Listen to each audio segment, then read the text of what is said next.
excited to be here today, especially with my good friends, Beverly and Lance. Lance has been on the show previous to this and has proven himself to be just a valuable resource and a great co host of mine and Beverly's. So, welcome, Lance. Thank you. Welcome, Beverly. Chat is wide open, so we depend on chat to make us as relevant as possible. And also, uh, our key word today is health. I know all of us are involved in health in one different way or another. And with that said, we value your comments as an audience and love to become as relevant and create as many quality takeaways as possible. So, to start out with, Beverly, why don't you kick it off and then we'll turn it over to Lance. Initial thoughts on health, and away we go. Okay, just to repeat on, yeah, health. I'm getting feedback. I hope you don't hear it. Do you hear my feedback? Sounds No? better now, Beverly. Okay. It's maybe my mic. Just let me know because I'll disconnect. Anyway, yeah, first of all, welcome to everybody. We do rely on the chat. We'd love to hear from you. And health is a topic that we all talk about. We talk about it all the time. Whether it's exercise, whether it's taking care of eating well, not eating well, you name it, it's all about our health.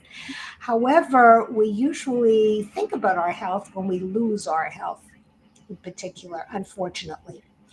And so we all have to take care of our health.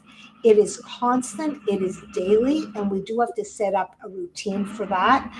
And for those who are new to my world, first of all, I'm Beverly Glazer, and I help high performing women change their inner game and find more fulfillment in their personal and in their professional life. And yes, sometimes I'm a coach, sometimes I'm a therapist. I wear many, many hats for many, many people. And you can find me on reinventimpossible.com. But one of the things I want everybody to remember is you matter. And that's number one. And when you don't think you matter, the first thing you don't do is take care of your health. It's because you really don't matter. And so you be sloppy about that. You will eat things that aren't good for you. You will overdrink. You will over everything because deep down inside, you actually do feel you're not worth it. And that can become literally addictive. It really can. The negative thinking is like, and then guess what? You don't feel like taking care of yourself because why bother? So mental and physical goes together. When you feel good, you will do good things. It's just like that in everything. So the first thing I have to say before I pass it over to Lance, who has all kinds of wonderful wisdom to share, is to take care of you, that you are number one. And when you think that that's selfish, it's so not selfish. What it is if you're taking care of others and you're not feeling good about yourself, then they will suffer because you'll be irritable, you will act nasty, you are not going to be on top of your game. So when you take care of yourself, starting with your health, starting with calming your mind, starting with taking care of your body, as well as you take care of other people, doesn't matter what you do in life, it's take care of number one first. So on that note, Lance, I'm passing that to you. Sure.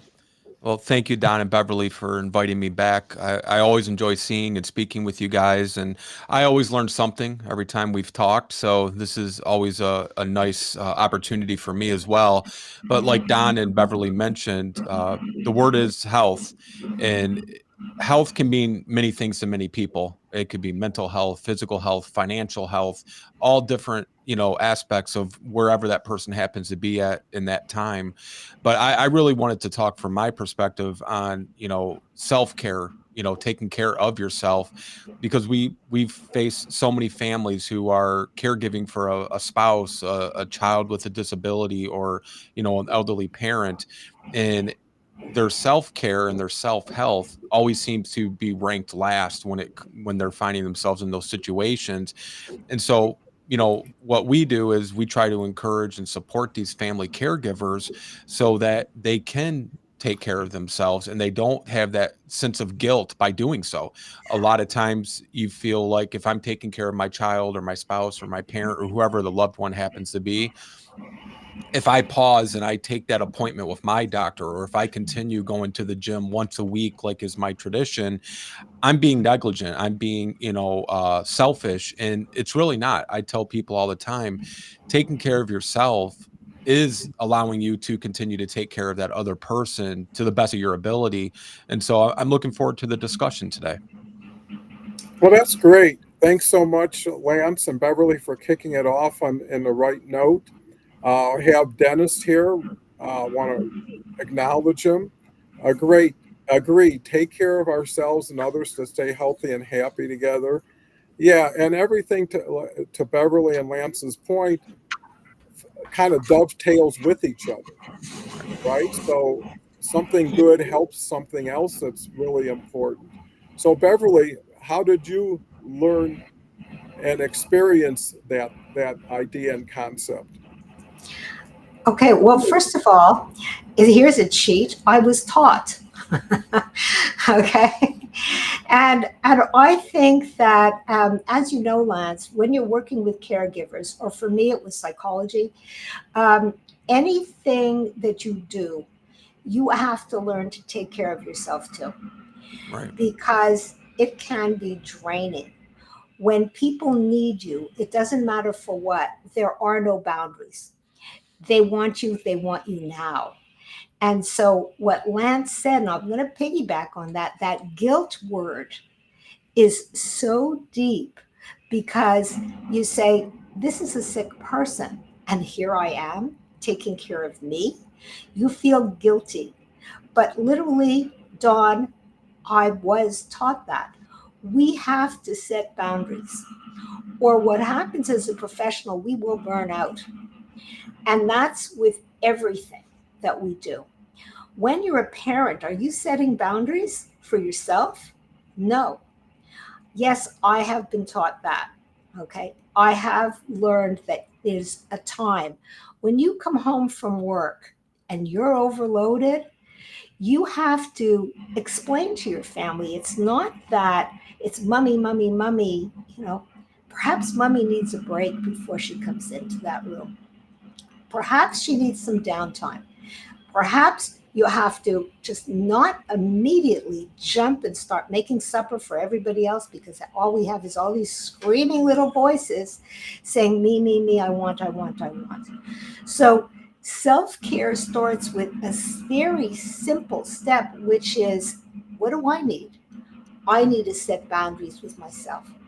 And I have taught doctors on many occasions to say it is enough when they have a patient load that comes in constantly. And then after that, and they have to do their paperwork and everything else, they go home. And it's a continuous thing. And I remember speaking to a doctor, and she says, where do I find time? I said, before you walk into that house, stay in the garage. As soon as they hear the noise of that car, the action is going to start. So what you have to understand is, what do I have to do? Even if I don't go into the garage yet, if I give myself some downtime. In her case, although she was totally non-spiritual, and I have to tell you that meditation, and I profoundly believe in it, has nothing, it doesn't have to have anything to do with spirituality. But she learned, yes, you have to give yourself some grace so that when you come in, you're not a screaming crazy lunatic. Or if you're standing at the bank and it's taking too much time, you're not going back and forth on your phone, driving yourself nuts. Don't go to the bank. It's simple things like that. Go later. Set boundaries. Don't feel guilty for taking your time. And so, yes, I've learned that. I pass that on, and I'm passing it on. And if that relates to anyone who's listening, please set boundaries. It's number one. You have to take care of yourself first, or everything falls to pieces. It's just like a deck of cards. It keeps falling. Okay. Well, sounds great. Lance, for the people who don't know you, why don't you share what got you into where you are today and how that impacted your view on health? Sure. So many years ago, I was just newly married. My wife and I were, celebrating our first year or two of marriage, and we actually got a phone call from a home health care nurse. Now, my wife had graduated from college, already set on her careers, still with the same company this many years later, and I was pursuing medical school, and so I was still in the throes of that. And the nurse said, "We have your father here, and he's not really able to live on his own right now. And would he be able to live with you guys? Otherwise, we'll look at placing him in a facility for his rehab." And we said, "Well, of course he can, come live with us. That's no problem." Never knowing what we were getting into. No, I wouldn't change that decision if I had to go back now and revisit it. But it's one of those things, nobody plans or prepares to be a caregiver. And I was just thinking as Beverly was talking, I think the word caregiver is almost minimized in a lot of senses because people think, oh, it's a caregiver helping a nice elderly person and, that sort of thing. But it's very life changing. And not in all cases, but it really can be, for my situation, nobody at the university really understood what being a family caregiver was. The visiting nurses we had for, almost 3 years coming to our home, they never talked about respite. They never gave us information about resources.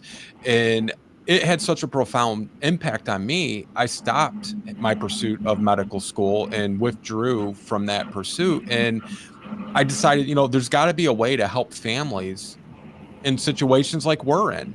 I mean, it touches every aspect of your life. Now, I'm in my early 20s experiencing this. So, I might had a little more ability to kind of sustain more of the everyday, day-to-day grueling, responsibilities. But now imagine if you're in your, 50s or 60s or, and all of a sudden you have a parent that needs to move in with you, or, you have a child that has special needs. And, most of us, when our children get older, they start going out on their own, right? But if you have a child with special needs, that day may never come for them. And so, it's really life changing and life altering. And so I thought I reinvented the wheel, thinking we'll come up with an idea of helping these families that are going through what we're going through, but not realizing there's a whole entire industry out there, and that's the other thing. In a lot of states, home care, which is what the company we established is, a home care company, it's not viewed in the medical lens through, healthcare professionals, right? I think they still need a lot of education and understanding on what caregivers and home care does. We help with their ADLs or activities of daily living, the bathing, grooming, toileting, dressing, getting them to and from appointments so they get that follow-up with their cardiologist or their oncologist, all of these things, making sure their meds are taken on a timely manner. That is something that has such a profound impact on people's lives that, most people, unless they've walked in those shoes or they're professionals, like, Beverly talks with family caregivers. We deal with family caregivers daily with our business. They don't really truly understand and grasp it. And so we launched and set out after our business was established to go into communities all over Michigan, because we serve, the bottom half of Michigan with our services, to educate senior centers, educate, senior living facilities, all of these places. And COVID hit and we said, well, you know what, let's pull back because we don't want to risk people gathering. And this was before the governor really put a stop to it. So we were a little bit ahead of the curve on that. And we said, let's start a podcast for a little while our business is still functioning. We can still do the education and the community outreach through a podcast, not realizing it would become, an internationally acclaimed podcast and awards and all this other stuff. And so we've consistently stayed with the podcast. We still do some community events, but I will tell you, I don't know about any of the viewers right now, or for you, Don or Beverly, the gatherings still have never returned, at least at this point in our state. They've never really returned to what they were pre-COVID. And I think there's several reasons for that. And so we've stuck with, doing the podcast and our YouTube show, All Home Care Matters. And then in March, as you guys know, I was on the show. My book just came out, and we've gotten such profound feedback on the book. And that was really written by me to me when I was taking care of my dad, because we were not equipped, we were not provided any of the resources or really the support that is so needed by all of these family caregivers. So I really wrote this book through that lens. What did I wish I knew and I had back then when we were caring for my father? And we just hope it'll continue helping family caregivers everywhere and on their caregiving journey. Well, Lance, why don't you share what your book is for everybody?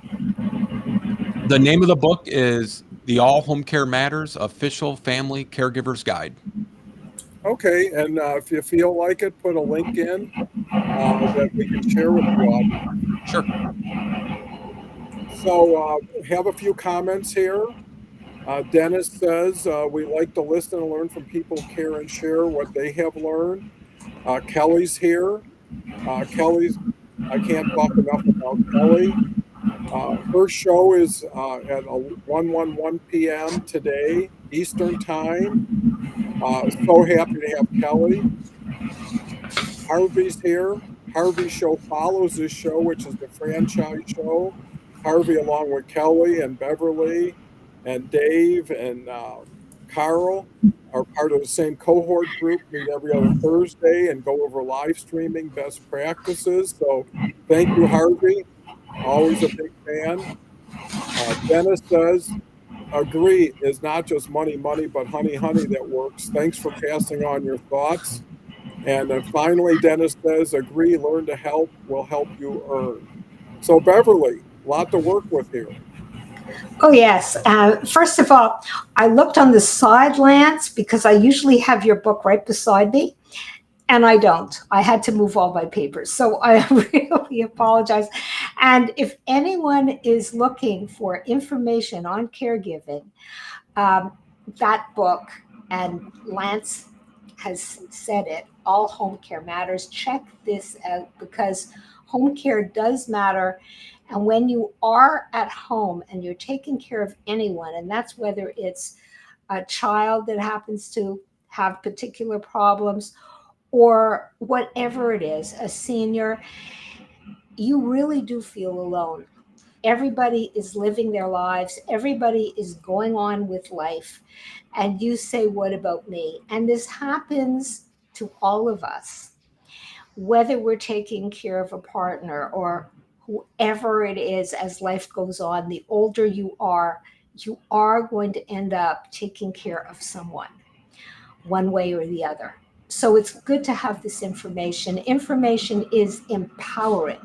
If we don't have the information, we are frustrated, we are lost, we are stressed, and that plays on our own health. And I have heard this many times, unfortunately, when one partner starts going downhill and the other one steps up to the plate as the caregiver, they also start going downhill because not only is there no support, there's they feel so alone. And that plays on depression. And that's all this negative mind body stuff. And this is where it's so important to reach out. If people are not reaching out to you, reach out and don't feel guilty about taking breaks. Don't feel guilty about having a babysitter or an adult sitter come and give you some time. Everyone needs support. And this is really so important. And I'm going back to women because we're talking about women empowerment. That's what this hour really is about. So to empower yourself also by slowing down is extremely important. But powerful women have the hardest time slowing down because I'm speaking to myself as well. Okay. We can do it all, right? So If you think you can do it all, what you do is you do. You do as much as you can do, and you continue to do. And people also think that because you're doing it, that you can do it. Well, you know what? It's for people like myself, note to self, ask, because we can't do it all and we do fall apart. And then if you fall apart, there's that cycle again. Who is there for you? And I'm thinking right now of a client who is not in the caregiving. Well, she's taking care of a child, but really not what we think about when we think of caregivers. This is a woman that's running a business on a very high level. She has to go to conferences. She has to do pitches. She has a PR agency. She is everywhere. It's all about dressing up, putting it on, doing your thing, one thing after another. And as her coach and mentor, I'm the one that has to say, slow down. This is not good. You cannot do this, that, everything else. And don't forget, when you're doing these events, you're on. And if you're hearing me right now, anyone that has social activities, you're on. You're not taking care of yourself. You think you are. You've got your mani-pedi, you're looking amazing. But on the inside, you are stressed. You're working that room. And so what happens from one thing after another, sure enough, from flights, she calls me, Bev, I know I was feeling terrible, and now I know why. I have COVID. Okay. So you somewhere, and I'm not saying that you get COVID. Well, you may. You can get all kinds of different diseases when your body is down. But the bottom line really is that when your resistance is low, your body will stop you. And you can think of something really simplistic, really stressing out for exams, working really, really hard. And now the whole family is going to be taking a trip. And right after your exams, the body will say, I've had enough. And you can get sick. That is the prime time for illness, is right after an exam. And why? Because we are so stressed with focusing and having to do what we have to do, and it's constant and we're pushing it. We can only push so far before we do break down one way or the other, and that's emotionally or physically. So taking care of your health is understanding that you can't do all things, that you have to slow down, but when you put everything together, you can do a heck of a lot. Maybe not everything, but an awful lot. And you can do it by scheduling. You can do it by structure. And everybody says, I hate structure. But without structure, you cannot get things done. You are a mess, or as they say, a real hot mess. What it is organize. Take time, understand what your needs are, structure, structure, structure. And yes, you can do it mostly, and you can designate, and everything can get done provided you're really organized. So your health first, taking care of number one, so very important on so many levels. Go ahead, Lance. I was just going to absolutely agree with everything Beverly said. And, talking about women empowerment, I think, far too often caregiving is looked at something as though it's a woman's responsibility. And, statistically, there's 54 million unpaid family caregivers. And those are only the ones that are reported or are asked to be included in that poll. But, the male caregiver is something that I feel like often men shy away from because it has that feminine, kind of connotation to it. And, I was a male caregiver. I've met numerous other male caregivers, but it really shouldn't be a gender issue as far as caregiving goes. It should just be a universal family issue, if you will. Really, whoever's able to step in and help is who should step in and help. And I tell families all the time, the son might say, well, I can't bathe my mom. I can't wash my dad. And that's fair. Maybe that is just not their thing and they're not comfortable. And we don't want people to step into a role that they're not comfortable or almost really embarrassed to be in. There's a lot of other things that son could do. They could still be a caregiver by helping to coordinate doctor's appointments, or, ordering the prescriptions, or, sending out communication to the rest of the family about the latest update on mom's health. There's roles really that everyone could step into, but you want them to be comfortable in that role because you're going to get better results. The last thing you want to have is one person be the sole caregiver for mom and dad, and there's, 4 or 5 siblings. That's going to cause more conflict, and that goes back to the word of the day, health. Health also relates to your relationships. Is it a healthy relationship? Is there healthy communication? That's why this word has such meaning to me, because there's so many different ways that you can be unhealthy. It's not just physical, it's not just emotional, and we have to all kind of unite and come together when it comes to taking care of a loved one, so that all of our health on all levels stays healthy and doesn't drop below a healthy level. Yeah, what comes to mind is support.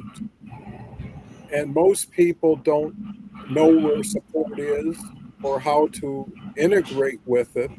To Lance's book, to Lance's really forte, those are the places you should start.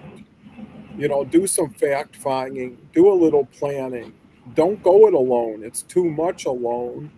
And you're not experienced. This is not something people plan for or hope for. They hope they avoid it. But with everybody getting older and everybody having to, at some time in their life, depend on somebody, to what degree, is it long term, is it short term, is important. And, this is life changing and sometimes not the best of ways. So, Beverly, how do you look at it from that standpoint of support and communication among others in the same situation? Well, I'm looking at support right now as what Lance was saying. Support is different. Support can come in many different ways, and not everybody is good at all things. And today, not everyone is around. And so there can be resentment with the person that's closest to the one that you have to give care to. And it's like, I have to do it all. What about my sister in Kansas? And she doesn't really care. She gets to live her life. It doesn't really matter. How many times does she call mom? All that kind of stuff has got to go. And literally, I say that. It's not about fair. It's about what can you do? And if it's too much for you, you have to ask. And perhaps that other person can give support in other ways. Perhaps they can give financial support. Perhaps they can call somebody or do some calls that you need to get done, or whatever it is, ask. But the resentment that you have, keeping that in, is bad for your own health. And so when you carry that resentment, understand you're putting stress on your body. You're the one that can't sleep at night. You're so angry at your sister or whatever it is. There are problems. And you have to face those problems by talking about it, not by resisting and not by resenting. And I'm going to go even one further. Sometimes you have resentment, personal resentment, against your parent, if it's your parent that you happen to be caregiving. And you have to overcome that one. Like, why am I doing that? I really didn't like her. Can you imagine what she did my whole life? All that kind of stuff. You need help with that too. And the only reason you need help with that is because, once again, it's playing on you. Whatever was or is, and you have to let go all those feelings of resentment, all those feelings of anger. Not everybody has it easy. As a matter of fact, I would say through this process, nobody has it easy. But you can make it easier by coming together. And so, whatever has happened get someone to help you overcome that, because it's over. It's so over. You have to stop carrying that burden yourself. Nothing is going to change. It is what it is. And also, I'm going to add that people change, their personalities change. Some people with dementia, as I'm sure Lance can certainly tell you, they can become very, very difficult. And you could say, this is not my mom. And as things change, the same thing also, it's like, oh, I used to really hate that woman, and now I don't mind seeing her. She has become a completely different person. So, whatever is on a daily basis, accept what is. Don't keep those horrible stories of the past. If they're in your heart, let them go, because they're just, oops, sorry, there goes one of my earbuds. This is live. Okay. So, what happens is it is what it is, and you have to accept what is and let it go for your sake, for no one else but just you. That's Yeah. what it's really all about. Lance, what's your Yeah. thoughts? Well, again, I'm going to piggyback on Beverly. A lot of what she says is absolutely true. And 1 out of 4 family caregivers have their relationships suffer due to being a family caregiver. And, I kind of think back to a family we had recently helped. And one thing I would preface this before I share this story is, get your pride out of the way. A lot of our elderly people, they have pride. They've been independent since they probably got their driver's license, and they've hadn't had to really rely on anyone since then. And I think that generation's entirely different than our generation today. Some of them served in World War II, and there's a lot of history there, and there's a lot of pride, and rightfully so, with not asking or accepting help. And, I tell people that it's more a sign of strength than weakness, being able to acknowledge and accept that you need help.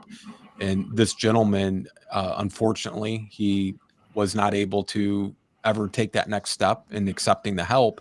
His children had met with us multiple times, and they were more worried about dad than they were mom. Mom had dementia, and that was sad and it was difficult. But there was nothing more they could do for mom, in the sense of they can't save her, quote unquote. They knew the dementia was there and you're not reversing it. You can only keep her safe and comfortable and make sure her needs were being met. Dad, on the other hand, was still vibrant, very active, had his wits about him, and was able to, function completely independent and had no health issues at all. He thought he could save his wife. And, albeit I've never been in that situation, I would hope I would be able to accept and acknowledge I needed help from my kids or from outside friends and sources, but he wasn't. And he was up all hours of the night, and then he would get up, and he was still doing odd jobs here and there in the community, because he had a really successful business, and he was kind of working jobs on the side, so to speak, to stay active and to stay busy and to give him something to do. Kind of gave him a purpose still. And he wasn't getting sleep, he wasn't taking care of himself. And I remember he came in our offices on a Friday, and he was getting to the point where he's like, well, maybe I do need to have that help during the night so I can get some sleep. My kids are really upset. They're on me. Monday morning, we got a call from his daughter that he was found passed away in the living room chair. And we think he just exhausted himself so much and had neglected his own needs and his own health so much that, his heart just ultimately gave out. And that was horrific. It's still sad no matter what. But it's one of those things, if he would have had that help, we came in at night, or whoever it was, so he could at least get a decent, adequate sleep for his own self, it might have been a different outcome. And but there's real ramifications for these family caregivers and their health when they're trying to take it all on themselves and be Superman or Superwoman. And kind of the pride gets in the way a little bit, and they don't want to acknowledge that they need help, or they can't do it themselves, or they need some extra help. And we just have to be there to support them, and lovingly try to explain to them, this is not a role anybody's going to be able to do on their own, especially when you get up into your elder years. You're not a kid anymore. You're going to have more effects on your body and your well-being than if you were, in your early 20s trying to do it. And it's a real concern. Well, and I think balance is so important, and understanding what you can do and what you can't do, because Right. guilt comes into play. Absolutely. I should be doing this, but I'm not. While you take into consideration a week, a month, or whatever, sustainable. And then everybody had issues before they had a bigger issue. So it exasperates the financial side, it exasperates the family side. It's always nice when you have somebody who everybody loved, everybody cared about. But a lot of times you have people no one wanted anyways around when they were healthy, right? And now it's like, just because of geography or because I'm here, I've got to do this. But, at a certain point, going down doesn't help anybody either. So, and some people have to have almost an excuse to say, yeah, I had a heart attack, I can't do this anymore. It's like, don't get to the heart attack. Right. And everybody has to understand, everybody has to be supportive to their own good health and what does them good. And I think Lance made a great point. When we were caregiving my mother, we had a companion come in most days of the week. So my wife could go out, do what she wanted to do, and have a life. If you're there all the time, it's too much time. And then you feel not only guilty, you feel like you're giving up your life, right? It's Yeah. like, I used to be able to do this. And even when you do things, you can't do them the same way. When you have parties, right? And all of a sudden, people want to know what's going on over there. When my mother was with us, I'd have 4 or 5 people over, and it'd be, when are they going home? Right. What are they doing here? Why are they, and it's like, now you're making a choice between the best of two evils almost. So Beverly, well, let me go to Dennis. Dennis has quite a few comments here. Agree, we do have to walk the talk and let go of anger, accept what is true, and don't turn blue, other than political. Well, that's a long one. Here's another one. Agree, it is important role to stay on a healthy and helping role when we can, for sure. So Beverly, we cover so much ground here today. Yeah. To go back to caregiving, it's difficult in the best of times. However, we also have to remember that when you're caregiving, that person, if it's an adult, has already had a life, and their life matters to them. And they were independent, and they were an integral part of society, and now they're cut back, and no one wants to be cut back or be prevented from doing what they feel they want to do. We're talking about adults here. So you can find personalities that come in. They can be stubborn, they can be obstinate, they can be very difficult. But when we understand that that is their only control, they can't do it, but they try and they're acting as if they can. And so, one way of working with that is to really accept, yes, mom, I understand. Yes, mom. Not say, no, don't do it. You're going to get sick. You're going to fall off the bed. You're going to get resentment from an adult, but you'll also get the same kind of resentment from a child. Try to tell anybody a no, right? And you're going to get pushback for that. So, one way of handling whoever it is to be on the same page as they are. Yes, mom, I understand. Yes, you can get off the bed. Yes, you can. But let's just do it this way. So you can say this takes patience of a saint, and sometimes it does. But when you have that break, as you were saying, Dawn, you can come back with a different mindset and not be impatient and deal with that. And I remember with my mom, who was always going back to her house.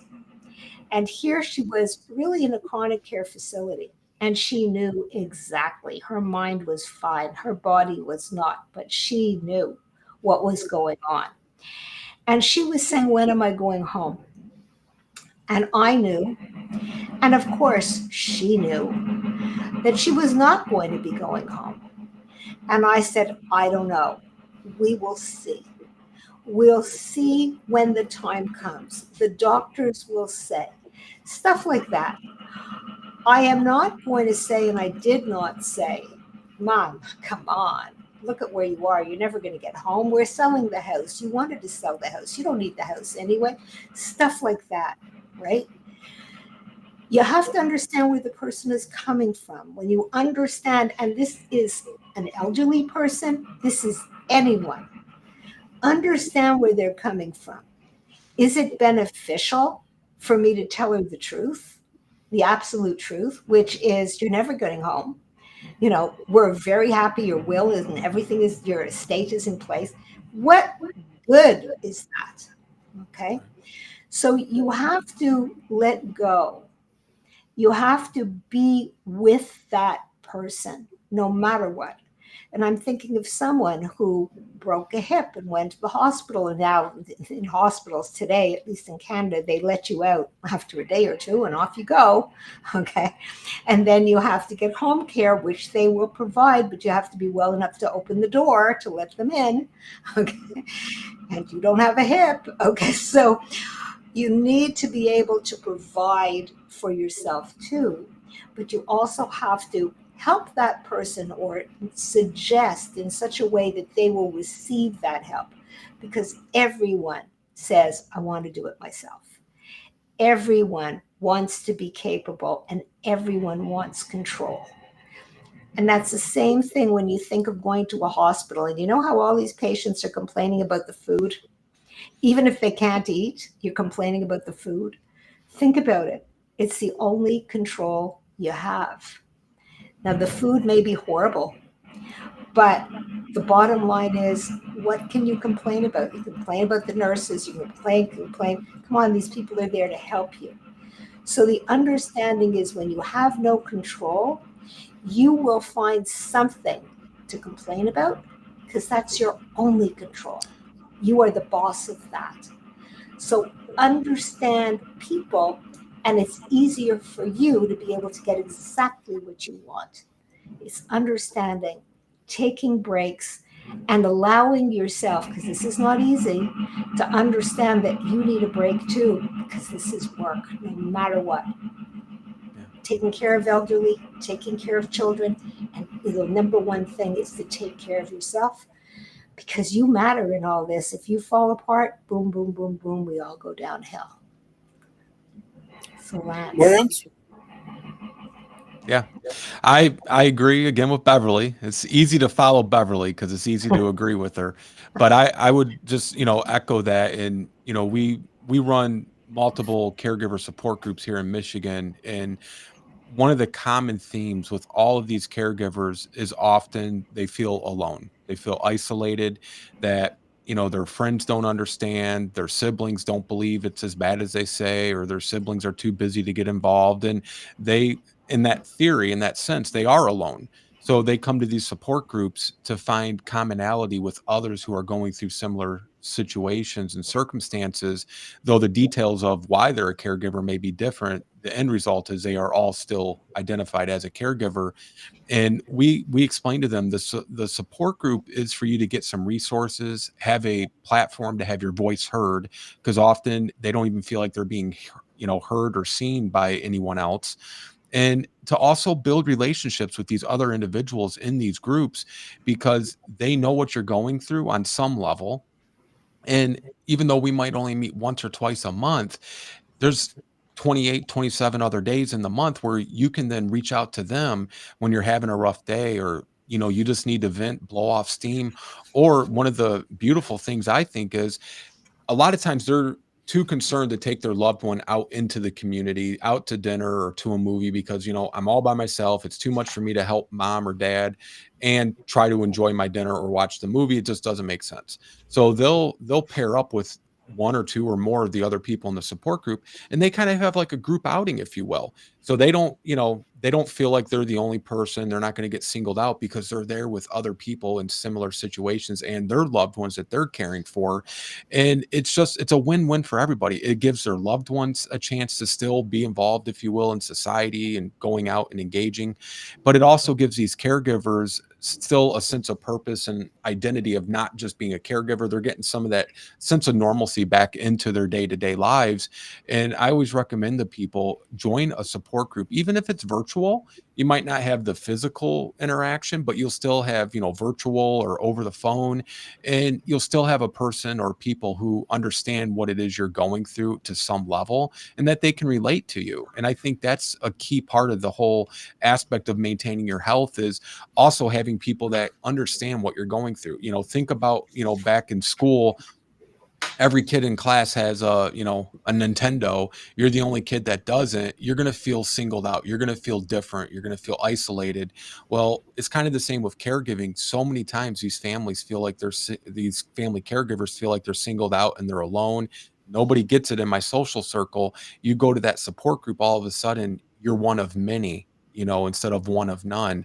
And just maintaining that sense of normalcy as much as you can. Maintaining your self-care has to be your top priority over everything else. But I also would say also knowing you're not alone is right up there at the top too, because loneliness can lead to depression and can lead to a lot of other issues that can really, exacerbate the, your quality of health. Yeah, those are excellent points both Lance and Beverly has made. What comes to mind is for things to change, you have to change. Looking back at my own experience with my mother, things that we used to do, we couldn't do anymore. But things that we could do that we never did, we could do. And to kind of give you an example, my wife would take care of the days when I was at work, and I would take care of the nights. So when I got home, it was my role, and I loved the role. But I broke everything down so there was things to look forward to. Every night I had to administer the oxygen before my mother went to bed, and I had to give her her insulin shots, and then I had to give her pills. I could have done that in 10 minutes altogether, but I broke it up every 2 hours. And the finale was the dessert. That was the big event. Like, what are we having for dessert? And I'd have drumsticks and fudgicles and strudel, whatever she could think of, I would have. But that would light her up. And I think that was so important. And then we had an elderly dog who just bonded with her because they were in the same boat. They wouldn't move much. One would be laying on the couch, the other one would be sitting in the lazy boy. And she'd have somebody to hang with, somebody to talk to. And it's being a little more creative to say, what can she do? Well, why aren't we allowing her to do that? She used to watch the Game Show Network 24/7 full blast. And she just needed the light or the TV or the sound. Ended up getting better doors for her room so that you weren't hearing it. And made sure everything was as comfortable as we could make it. Toothpicks were always there, a glass of water was there, a box of Kleenex was there, because you didn't want to get a call and you rush over there. I need some more toothpicks. It's like, you're going to have toothpicks. You'll never have to think about a Kleenex and plenty of water because you get smarter. And you also feel better that you're making good improvements. You're making life a little bit better. And she's starting to enjoy what she can, which is food, which is company. And don't be afraid to ask people who really are there for you to help a little bit. So why not ask a girlfriend who knows your mother, hey, would you like to spend 3 hours with her while we go out to dinner or we go to a movie, right? And for someone just to sit on a couch is easy. So don't look at what you had and don't have. Look at what you could have with what you have. Right. And at a certain point, you did all you could. and no one guaranteed success. And the other thing was the uncertainty. How long is this going to go on? And you never know. And what happens if a major event happens that I'm not prepared for, Right. right? Is I'm not in a position to give any real medical care, but you have to put that aside because you know, so what do Well, first of all, as I'm thinking, Dawn, your mom was really lucky. She was a very, very lucky lady. And a lot of us are not so lucky or will not be so lucky.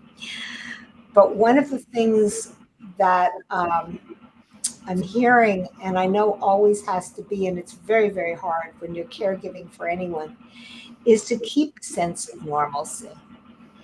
And that is so important. Very often people give up their jobs and say, no, I'm going to go, I'm going to move in with my mom, and then I'm going to go back to my life.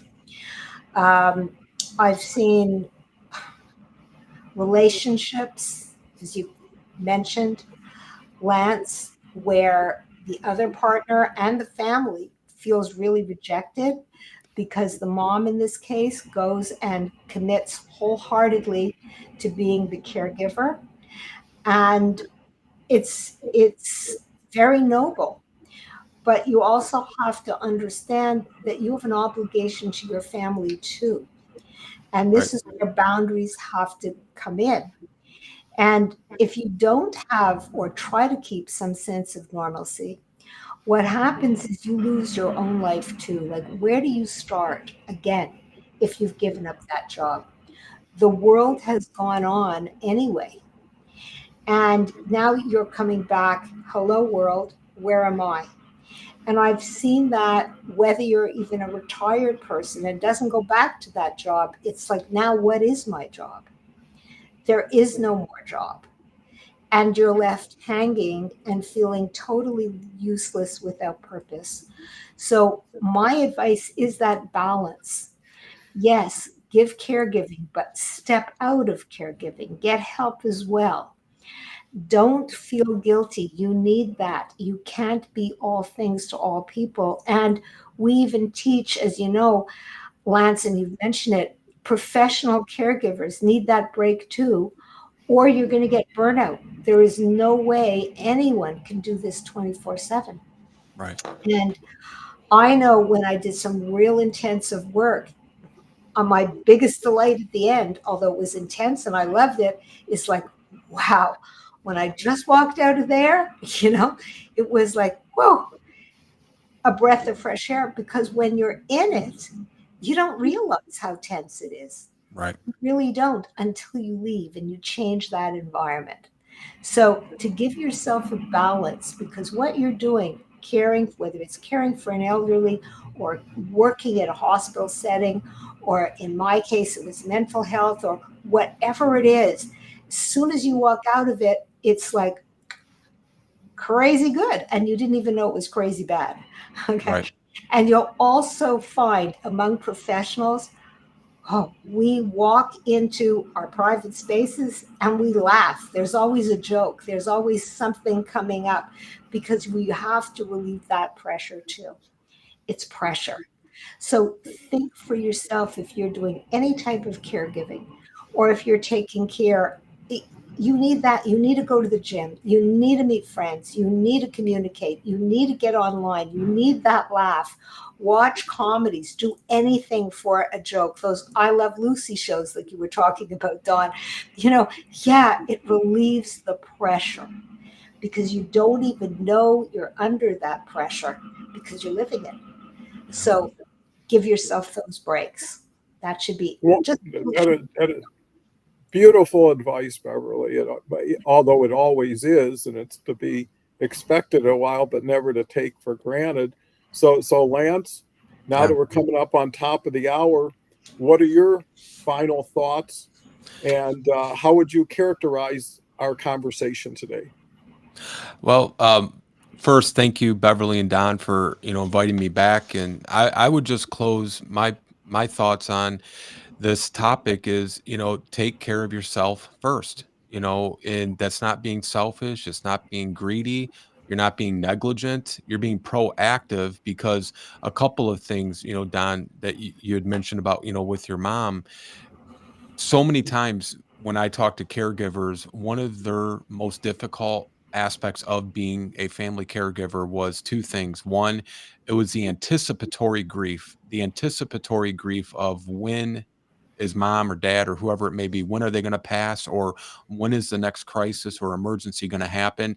And it just kept them on edge the entire time. And that's not a healthy place to live for any of us, regardless of what the situation is. So deal with that anticipatory grief and just take it day by day. You can't change what's going to happen necessarily, but just don't be living on edge waiting for it to happen either. And also be adaptable. Being a caregiver, you're going to be adapting to situations up and down. Don, you kind of said it without saying it. You were adapting, with caring for your mom. You could have done all those things you said in 10 minutes, but you kind of made it over a 2-hour period or what have you, and you were adapting to what was going to best serve your mom, but also help you be a good, caregiver for her. Caregiving is not anything you can really necessarily make a map of or a diagram, because day to day things can change, but do your best to just be adaptable to the circumstances, take it as they come. And but again, take care of yourself first so that you can do all these other things for your loved ones. And just enjoy the time with them too. Assuming it's a healthy, good relationship prior to the caregiving, you might develop a bond that you would never have created otherwise, without having this close, intimate relationship with them in their time of need. And again, practice self-care and know that you're not alone. Yeah, that is great advice. And, again, it harkens back to my experience. I remember creating a perspective that was comfortable for me. My first statement, because me and my wife had the benefit of a lot of four-season hotel visits, is I said to my wife, I said, I'm going to be a Four Seasons service provider. And every day I would come in and say, is everything to your liking? Is there anything we can do to make things better for you? And I also reminded her how loved she was by so many people, how important she still was, how much she did for so many people, because people still have an identity. Right. People want to feel that they're valued, and people want to know they're important to everyday life. And what I will say for caregivers out there, or soon to be caregivers, it was probably one of the most gratifying services that I ever provided looking back. When you're in the middle of it, it just looks like too much. It's never going to end. This is, and if you take it one day at a time, every night I'd say goodbye to my mother. I thought it was for the last time. I truly did. And I made sure for my own benefit, she always left, or I left her with a smile. And it was incredible that I'd have one or two jokes that no matter how many times I told it, she'd always break out laughing. Most of it was like from when she was younger, but I'd always take a picture in my mind as that's who she is. And tomorrow morning, I'd wake up, boy, she's still with us. I mean, I was excited for that. And I could have looked at it many different ways and it would have affected me different ways. But also, I think that what we said, do all you can when you can, that's all you can do. Right. And if you do that, you shouldn't have any guilt. You don't have No regrets. control. That's right. You don't have any control. And people used to come to me, oh, you're sacrificing so much. You're not traveling. You're not doing stuff. I said, how much would you give to have your mother here for one more day if she passed on? Well, I've got that. And one day she's not going to be here, and I will. And I can make up for lost time. But you find out it's better time in different ways because you gave up things that were probably maybe superficial, super things that weren't that important. You gave up bowling night that you didn't like, or something else. But it is what it is. Why not make the most of it? The last thing I'll say that I left her with is a rule of thumb that we had from the day one, which is ask me for anything you want and I'll tell you exactly what I feel about it. Ask me twice and the answer is yes, right? So you're going to get whatever you want, but at least give me a chance to throw something into the mix so you can have an option. You're my mom. You'll always be my mom, and you'll always go first. And I felt that way, and it came across, and it was 2 years that we were together. When I brought her home, she was on death's door. I just didn't want to her die in the hospital, and she loved her new environment and everything else, and she really thrived. So, Beverly, you have the last word today. Well, there were so many last words that could have been last. And they were all wonderful. And once again, I say your mom was so lucky. um, but I also want to say whether you're taking care of as a caregiver, or you're taking care of your business, or you're taking care of whatever you're taking care of, you also have to take care of yourself. And an interesting note, and I'm just going to make a sidebar here because it's in my podcast, the Aging with Purpose and Passion. And we didn't talk about it, but we talked about food. And we talked also about how easy it is to let things go. Well, when we let things go, we go to fast food. And fast food has chemicals in them. And in this podcast, this is this doctor who's done a tremendous amount of research on processed food addiction, literally. And it's just really interesting. And for her, she suffered more stress. There was anger, anger with her kids, anger, irritation, all that kind of thing. It's just interesting for everyone, caregivers or otherwise, but you have to take care of yourself. Take a look at what we put into our bodies and how disturbed we become because of the food we eat. So it starts there. It starts with taking care of yourself, setting boundaries, saying no, and doing the right thing for yourself, and it will be the right things for others. And if anyone wants a free 15 minutes, you know where to find me, reinventimpossible.com or right on my profile. And please take care of yourselves. And it's one day at a time. And the stress should not be in the future. Don't look to the future. Just take care of today, one day at a time. Thank Yeah, you. Great advice. yeah, perfect advice as always. And I guess what we to distill it, there's more you can do. Don't have to be alone. There's a lot of people have done and gone through what you're going through. Why not leverage that? And to Beverly's point, spend a little more time on exercise. Spend a little bit more time in nutrition. Get yourself in shape. If you know you got a tough burden ahead of you, get in shape, and also find some ways to find the bright spots, the light spots, the happy spots, the little laughter, because that could make a difference. And everybody has to have something to look forward to. And you need to create that. And it could be the dessert. It could be, hey, Sunday dinner, everybody's coming over to see you. One last thing, we had our granddaughter the same week as my mother moved in with us. And her name was Claire, and my wife would babysit her on Wednesdays for my daughter. And all my mother would ask for is, when is Claire Day coming? And it would be like every Wednesday, and like in 3 days, Claire will be here. And a baby and an older person are in the same boat, right? They don't know from old, they don't know from beauty, they just know love.